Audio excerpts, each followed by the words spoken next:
নমস্কাৰ, মই শ্ৰী ৰাজেন মৰাণ আৰু মই এই আমাৰ ফিলবাৰী অঞ্চলৰে এজন ক্ষুদ্ৰ চাহ খেতিয়ক। আৰু যিটো আমাৰ ইয়াত নতুনকৈ যিখন ট্ৰাইডেণ্ট টি ফেক্টৰী যিখন আৰম্ভ হ'ল, এই ফেক্টৰীত মই বৰ্তমান পাত দি আছোঁ।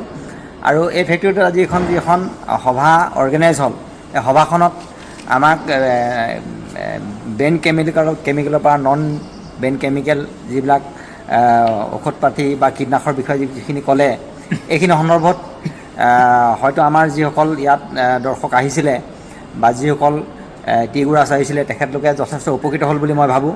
আৰু ভৱিষ্যতে এনেধৰণে মিটিংবিলাক হৈ থাকে, এনেদৰে আৰু যদি আমাৰ টি গুৰাসকলে এই জ্ঞানবিলাক যদি দি থকা হয়, তেতিয়া আমাৰ এই গুৰাছবিলাক আৰু উপকৃত হ'ব বুলি ভাবোঁ। আৰু লগতে যি আমাৰ যিবিলাক বেন কেমিকেল আছে, বেন কেমিকেল নেমাৰিলে হয়তো আমাৰ যিটো মানুহৰ যিটো ভৱিষ্যত প্ৰজন্ম আছে, ভৱিষ্যত প্ৰজন্ম সুৰক্ষিত হ'ব বুলি মই ভাবোঁ।